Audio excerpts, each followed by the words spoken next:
Hello dear learners, welcome to the new video of Studies Swag YouTube channel. এই ভিডিঅ'টোত আমি ইংলিছৰ মক test 2 লৈ আহিছোঁ আৰু এই মক টেষ্টটোত মুঠ 30টা কোৱেশ্চনছ থাকিব আৰু যিখিনি কোৱেশ্চনছ মোষ্ট ৰিপিটেড কোৱেশ্চনছ হয় আৰু এই কোৱেশ্চনছবিলাক আপোনালোকৰ এক্সামৰ কাৰণে বহুত ইম্পৰ্টেণ্ট হ'ব। চ' আপোনালোকে ভিডিঅ'টো স্কিপ নকৰি শেষলৈকে চাব আৰু নিশ্চয় ভিডিঅ'ৰ শেষত কমেণ্ট কৰি জনাব আপোনালোকৰ কিমানটা কোৱেশ্চনছ কাৰেক্ট হ'ল। চ' আহক আৰু দেৰি নকৰি আজি ভিডিঅ'টো আমি ষ্টাৰ্ট কৰোঁ। আজি আমাৰ ভিডিঅ'ৰ যিটো প্ৰথম প্ৰশ্ন আছে সেই প্ৰশ্নটো হ'ল choose the word that is most nearly opposite in meaning to the word enervate. Enervate শব্দটোৰ most nearly opposite meaning থকা শব্দটো বিচাৰি উলিয়াব দিছে। অপশ্যন এত দিয়া আছে debilitate, অপশ্যন বিত দিয়া আছে invigorate, অপশ্যন চিত দিয়া আছে fortify, অপশ্যন ডিত দিয়া আছে both B and C. enervate যিটো শব্দ দিছে এই শব্দটোৰ মানে হৈছে কাৰোবাৰ শক্তি কাঢ়ি নিয়া বা দুৰ্বল কৰি দিয়া আৰু ডেবিলিটেড শব্দটো যিটো আছে এইটো মানে হ'ল দুৰ্বল কৰা, অৰ্থাৎ এনাৰভেট শব্দৰ সমাৰ্থক শব্দ হ'ব ডেবিলিটেড। চ' আমাৰ ইয়াতে অপজিট ৱৰ্ড বিচাৰিছে, তাৰ কাৰণে ডেবিলিটেড ইয়াৰ এনচাৰ নহ'ব। তাৰপিছত যিটো আমাৰ শব্দ আছে ইনভিগৰেট, ইনভিগৰেট শব্দৰ অৰ্থ হ'ল শক্তি দিয়া বা সতেজ কৰা। চ' এইটো আমাৰ অপজিট ৱৰ্ড হ'ব এনাৰভেটৰ, কাৰণ এনাৰভেট মানে হ'ল দুৰ্বল কৰি দিয়া আৰু ইনভিগৰেট মানে হ'ল শক্তি দিয়া বা সতেজ কৰা। চ' এইটো এটা কাৰেক্ট এনচাৰ হ'ব ইয়াৰ অপশ্যন বি। দেন আমাৰ আছে ফৰ্টিফাই। ফৰ্টিফাই শব্দৰ অৰ্থ হ'ল শক্তিশালী কৰা। চ' আমাৰ ফৰ্টিফাইৰ লগতো ইয়াৰ অপজিট ৱৰ্ডটো মিলিব এনাৰভেটৰ, তাৰ কাৰণে আমাৰ শুদ্ধ উত্তৰটো হ'ব option B, both B and C, invigorate and fortify ইয়াৰ কাৰেক্ট এনচাৰ, কাৰণ ইয়াতে অপজিট ৱৰ্ডটো বিচাৰিছে। চ' আমাৰ অপশ্যন ডি ইয়াৰ শুদ্ধ উত্তৰ। ইয়াৰ পিছত আমাৰ question number 2, select the correct synonym for the word obviate. Option A দিয়া আছে preclude, অপশ্যন বিত দিয়া আছে aggravate, option C encourage, option D induce. So' obviate যিটো শব্দ আছে এই শব্দটোৰ মানে হৈছে কোনো সমস্যা বা বাধা আঁতৰ কৰা বা প্ৰতিহত কৰা, আৰু preclude মানে হ'ল বাধা দিয়া বা অসম্ভৱ কৰি তোলা। গতিকে এই দুটা চিমিলাৰ মিনিং থকা শব্দ হ'ব, অৰ্থাৎ চিননিম হ'ব। চ' obviate শব্দৰ শুদ্ধ উত্তৰটো হ'ব preclude. both shares the same meaning, that is why preclude আৰু obviate দুটা চিননিম শব্দ হ'ব। অপশ্যন এ ইয়াৰ কাৰেক্ট এনচাৰ। নেক্সট আমাৰ question number 3, what does the idiom to throw down the gauntlet mean? Option A দিয়া আছে to accept defeat gracefully, option B দিয়া আছে to offer a formal challenge, option C দিয়া আছে to act in a cowardly manner, option D দিয়া আছে to attempt a peace treaty. কুৱেশ্যনটোত কোৱা হৈছে যে what does the meaning of the idiom to throw down the gauntlet? To throw down the gauntlet ইডিয়মটোৰ meaning কি হয়?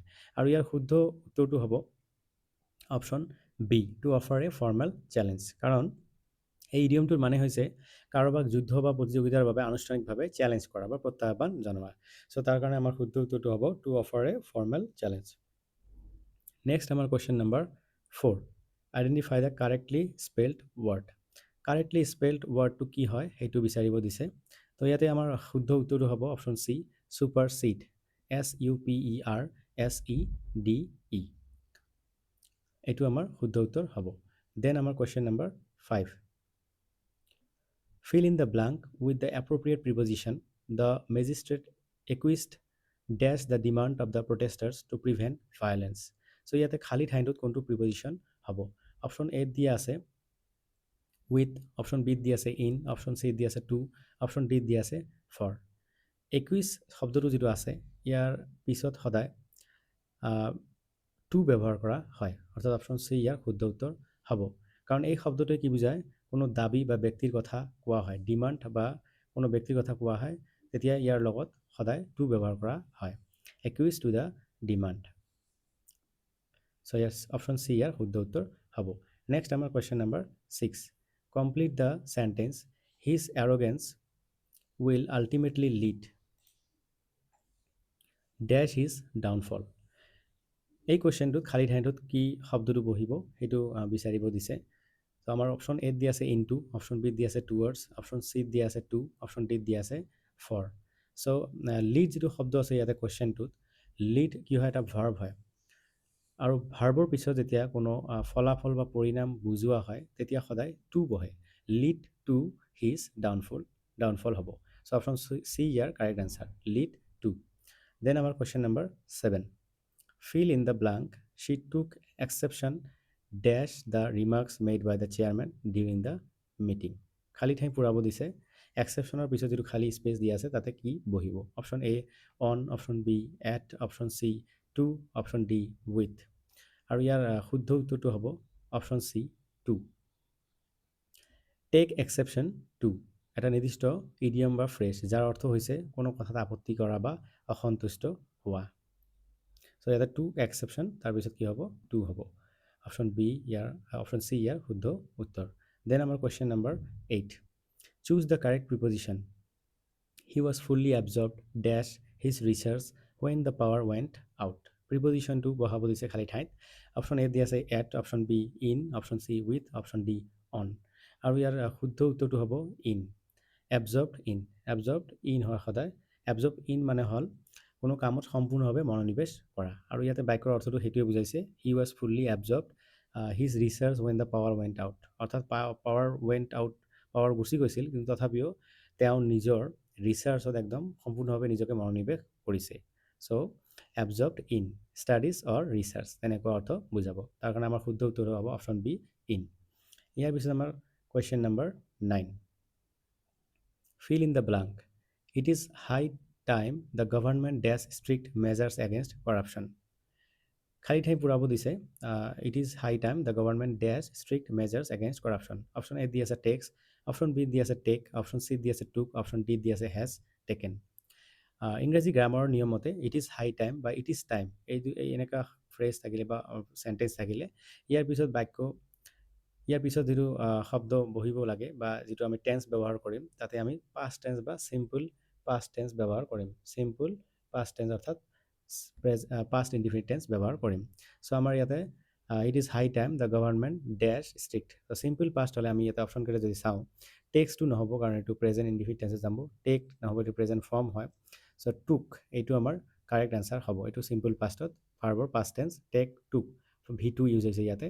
চ' আমাৰ ইয়াতে অপশ্যনটোত এনচাৰ হ'ব আমাৰ খালী ঠাইটোত টুক, অৰ্থাৎ অপশ্যন চি ইয়াৰ শুদ্ধ উত্তৰ। দেন আমাৰ question number 10. Complete the sentence. Scarcely had the teacher entered the classroom dash students stood up. Option A দি আছে দেন, অপশ্যন বি দি আছে then, option C when, option D before. So' A আৰু B যিটো then দিয়া আছে আৰু then দিয়া আছে দুটাৰ স্পেলিঙৰ পাৰ্থক্য আছে। চ' এইটো আমি লক্ষ্য কৰিব লাগিব। চ' এতিয়া আমি কুৱেশ্যনটো চাম। কুৱেশ্যনত দিয়া আছে স্কেয়াৰ্চলি had the teacher entered the classroom. Scarcely means hardly. স্কেয়াৰ্চলি মানে হ'ল হাৰ্ডলি। এইবিলাক শব্দ দি যদি বাক্য আৰম্ভ হয় তেনেহ'লে সংযোগকাৰী শব্দ অৰ্থাৎ কনজাংচনটো সদায় হুৱেন হ'ব। অৰ্থাৎ ন' চুনাৰ থাকিলেহে দেন হয়। ন' চুনাৰ যদি ইয়াতে থাকিলে তেতিয়া দেন হ'লে হয় THAN। বাট আমি স্কেয়াৰ্চলি হাৰ্ডলি তেনেকুৱা সংযোগকাৰী তেনেকুৱা শব্দ যদি আৰম্ভ হয় কোনো বাক্য তেতিয়াহ'লে আমি কনজাংচন হিচাপে হুৱেন ইউজ কৰিম। চ' আমাৰ শুদ্ধ উত্তৰটো হ'ব option C when. Scarcely had the teacher entered the classroom when the students stood up. ইয়াৰ পিছত আমাৰ question number 11. Choose the correct option. By the end of this month, our team dash the entire syllabus. Option A will finish, option B will have finished, option C finishes, option D had finished. আৰু ইয়াৰ শুদ্ধ উত্তৰটো হ'ব option B will have finished. কুৱেশ্যনটো দি আছে by the end of this month, অৰ্থাৎ এই মাহৰ শেষৰ ভিতৰত, আৰু ই ভৱিষ্যতৰ এটা নিৰ্দিষ্ট সময়ত হোৱা কাম শেষ হোৱাটো বুজাইছে। গতিকে ই ফিউচাৰ পাৰফেক্ট টেন্সত আমাৰ হ'ব এনচাৰটো। চ' ফিউচাৰ পাৰফেক্ট টেন্স হ'লে আমাৰ কি হয়, ফৰ্মেশ্যনটো উইল হেভ হ'ব, তাৰপিছত আমাৰ V3 আহিব, অৰ্থাৎ উইল হেভ আৰু V3 আমাৰ ফিনিছড। চ' এইটো V3 ফৰ্ম ইউজ হৈছে। তাৰ কাৰণে আমাৰ শুদ্ধ উত্তৰটো হ'ব অপশ্যন বি। নেক্সট আমাৰ কুৱেশ্যন নম্বৰ 12. কুৱেশ্যন নম্বৰ 12ত দিয়া আছে fill in the blank. The judge insisted that the accused dash present in court tomorrow. Option A দি আছে ইজ, অপশ্যন বি দি আছে be, option C will be, option D shall be. এতিয়া আমি কুৱেশ্যনটো চাম। দ্য জাজ insisted that the accused dash present in court tomorrow. So' ইয়াতে আদেশ বা দাবী কৰাৰ অৰ্থ বুজোৱা হৈছে। তাৰ কাৰণে আমাৰ ইয়াতে কি হ'ব, ইজ বা উইল বি নহ'ব, অৰ্থাৎ ইয়াতে কি হ'ব, অনলি বি হ'ব। এই চেণ্টেঞ্চটোত আমি আমাৰ ব্যৱহাৰ কৰিব লাগিব অনলি বি। সো আমাৰ শুদ্ধ উত্তৰটো হ'ব অপশ্যন বি। দ্য জাজ insisted that the accused to be present in court tomorrow. Next আমাৰ question number 13, change the voice. এইটো ভইচ চেঞ্জৰ এটা কুৱেশ্যন হয় আৰু ইয়াতে কৈছে one should keep one's promises. এইটো আমাৰ ভইচ চেঞ্জ কৰিব লাগিব। অপশ্যন এ দি আছে promises should be kept by one, option B promises must be kept, option C promises should be kept, option D one's promises should be kept. আৰু ইয়াৰ যিটো শুদ্ধ উত্তৰটো হ'ব সেইটো হ'ব আমাৰ option C promises should be kept. One should থকা বাক্যবোৰ পেচিভ ভইচ যেতিয়া আমি কৰিম শেষত বাই ওৱান লিখাৰ প্ৰয়োজন নাই, এইটো চাইলেণ্ট থাকিব। তাৰ কাৰণে ইয়াৰ শুদ্ধ ৰূপটো হ'ব promises should be kept. Option C ইয়াৰ কাৰেক্ট এনচাৰ।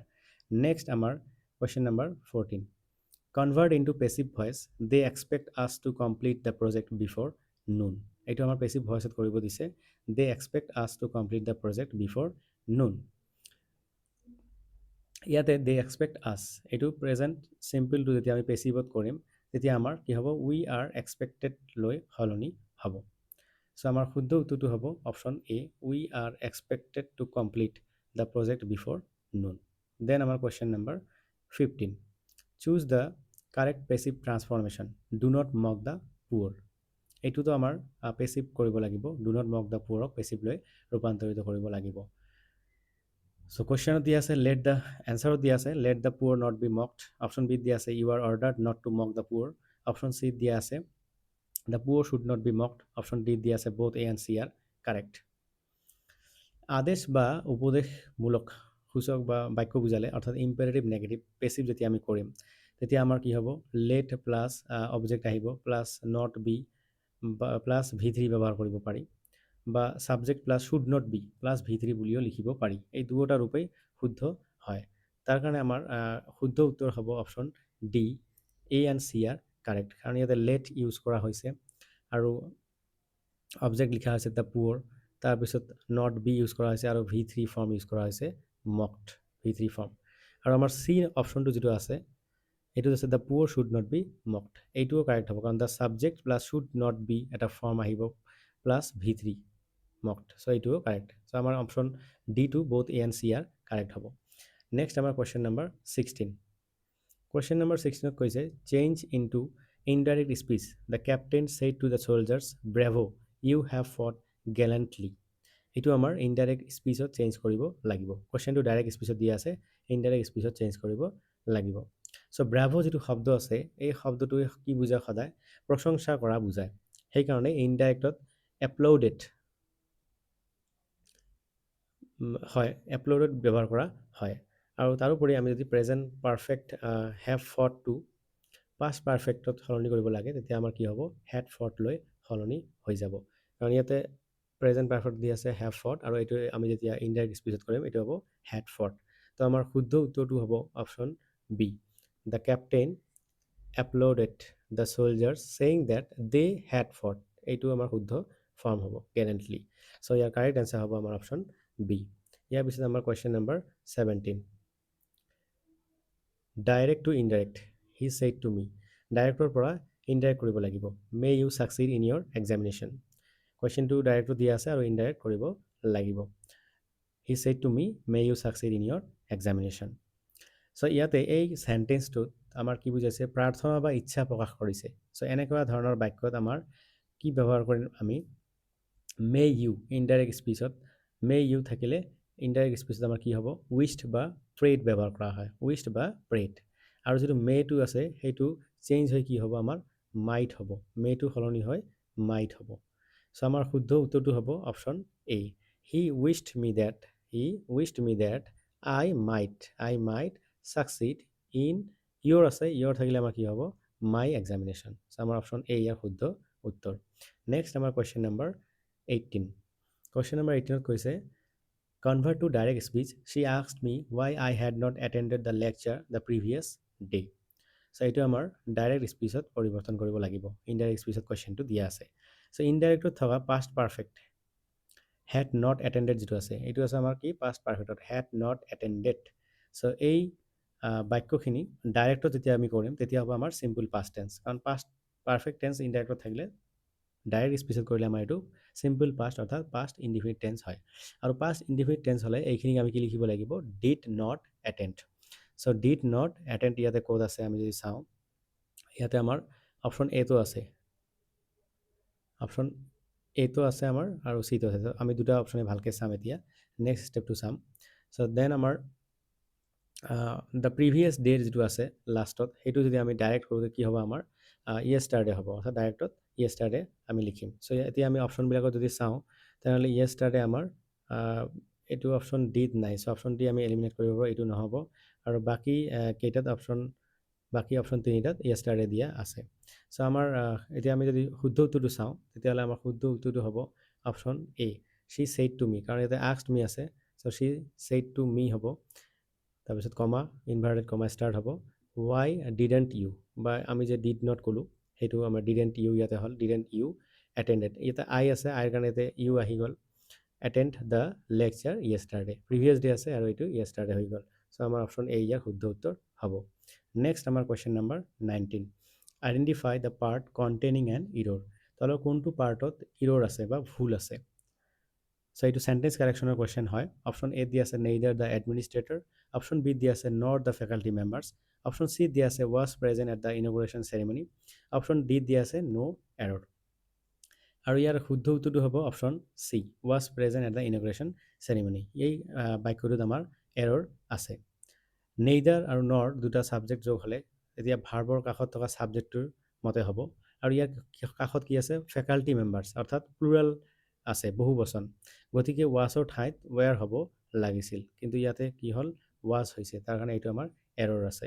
চ' আমাৰ শুদ্ধ উত্তৰ হ'ব অপশ্যন চি।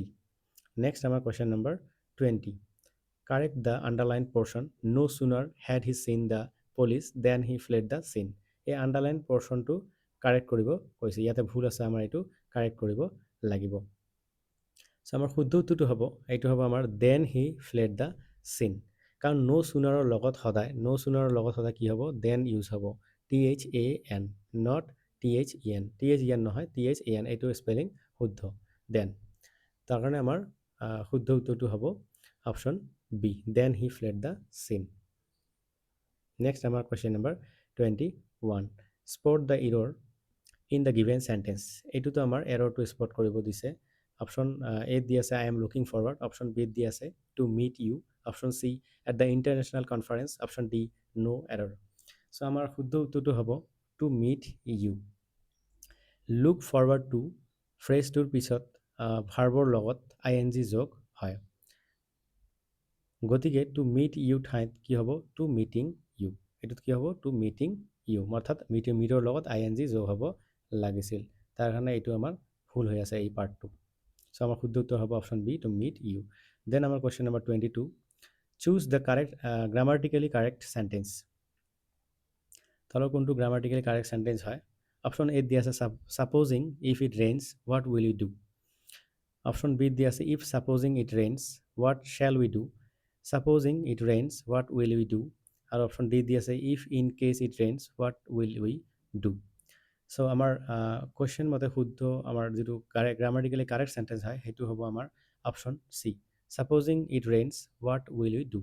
তো ছাপ'জিং আৰু ইফ দুয়োটা একেলগে ব্যৱহাৰ কৰিলে বাক্যটো ভুল হয়, ৰিডানডেঞ্চি হ'ব, যিকোনো এটাহে ব্যৱহাৰ কৰিব লাগে। চ' আমাৰ ইয়াতে অপশ্যন চিত আমাৰ ছাপ'জিং ব্যৱহাৰ হৈছে, ইফ ব্যৱহাৰ হোৱা নাই, আৰু আগৰবিলাকত আমাৰ ইয়াতে ছাপ'জিং ইফ আছে, ইফ ছাপ'জিং, তাৰ কাৰণে এইবিলাক নহ'ব, আমাৰ অপশ্যন চি ইয়াৰ শুদ্ধ উত্তৰ হ'ব, supposing it rains what will we do.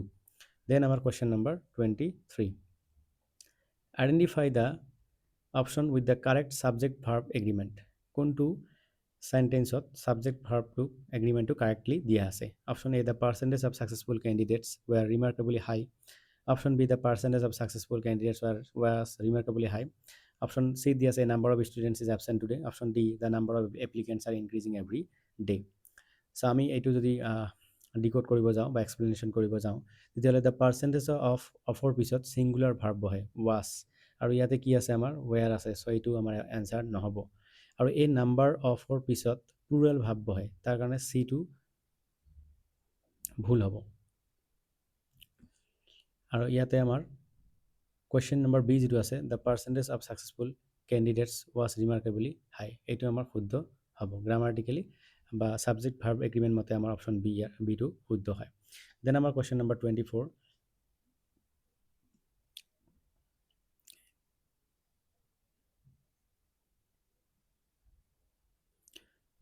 select the correct option to select কৰিব দিছে অপশ্যন 4টা দিয়া আছে ইয়াতে আৰু 4টাৰ ভিতৰত আমাৰ যিটো শুদ্ধ উত্তৰ হ'ব সেইটো হ'ব option B he is senior to me in service by 2 years option A টো ভুল হ'ব কাৰণ ইয়াতে সিনিয়ৰ দেন আছে দেন কেতিয়াও সিনিয়ৰ লগত নহয় so senior junior superior inferior এইবিলাক থাকিলে দেনৰ সলনি টু ব্যৱহাৰ কৰা হয় সো আমাৰ শুদ্ধ উত্তৰটো হ'ব অপশ্যন বি নেক্সট আমাৰ কোৱেশ্চন নম্বৰ 30 কোৱেশ্চন নম্বৰ 25ত যাম সো কোৱেশ্চন নম্বৰ 25ৰ পৰা আমাৰ এটা পেছেজ দি আছে আনসিন পেছেজ সো এই পেছেজটো আমি পঢ়িব লাগিব তাৰপিছত আমাৰ কোৱেশ্চনছখিনি এনসাৰ কৰিব লাগিব সো পেছেজ যেতিয়া আমি সলভ কৰিম তেতিয়া আমি ডাইৰেক্টলি প্ৰথম কোৱেশ্চনটোত যাম প্ৰথম কোৱেশ্চনটো পঢ়ি সেই হিচাপমতে আমি পেছেজটো এবাৰ পঢ়ি চাম তেতিয়া আমাৰ কোৱেশ্চনটো ইজিলি ওলোৱাত সুবিধা হয় সো আমাৰ কোৱেশ্চনৰ 25 নম্বৰ কোৱেশ্চন যদি দিয়া আছে তাতে কৈছে what is the central thesis of the passage so পেছেজটোৰ চেন্ট্ৰেল থেচিছ কি হয় তো আমি যদি এনসাৰটো চাওঁ এনসাৰটো হ'ব option B education has degraded into a utilitarian transaction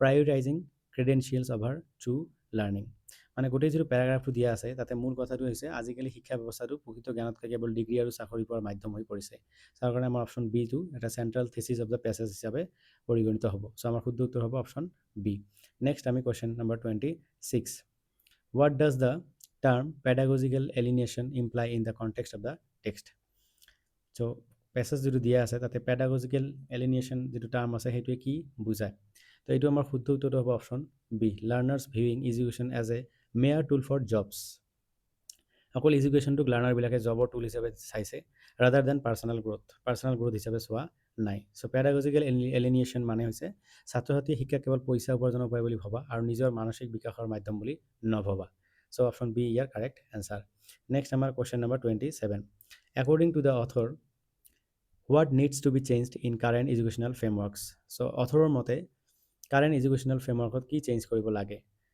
ইয়াৰ শুদ্ধ উত্তৰটো হ'ব option B shift from transactional credentialism to value driven dialectical learning অথৰে যিটো পেছেজৰ লাষ্ট লাইন আছে তাতে স্পষ্টকৈ কৈছে যে কেৱল ডিগ্ৰী দিয়াতকৈ মূল্যবোধ ভিত্তিক শিক্ষাক বেছি মানে গুৰুত্ব দিব লাগে ইয়াৰ পিছত আমাৰ question number 28 what is the author's tone towards the current educational paradigm অথৰৰ টোন কি টুৱাৰ্ডছ কাৰেণ্ট এডুকেশ্যনেল পেৰাডিজিমৰ ক্ষেত্ৰত option A laudatory and supportive, option B critical and reformative, option C indifferent and neutral, option D nostalgic and superstitious so ইয়াৰ শুদ্ধ উত্তৰটো হ'ব option B critical and ৰিফৰ্মেটিভ লেখকৰ বা অথৰৰ যিটো টোন আছিল বৰ্তমান শিক্ষা ব্যৱস্থাৰ প্ৰতি সেইটো আছিল সমালোচনামূলক অৰ্থাৎ ক্ৰিটিকেল আছিল আৰু ৰিফৰ্মেটিভ মিনছ সংশোধন কৰিব বিচৰা তাৰ কাৰণে অথৰে পেছেজটোত শিক্ষা ব্যৱস্থাৰ বিষয়ে কৈছে যে বৰ্তমান এনেকৈ চেঞ্জ কৰিব লাগিব নতুন চিনাৰিঅ'ত ইয়াৰ পিছত আমাৰ question number 29 choose the word closest in meaning two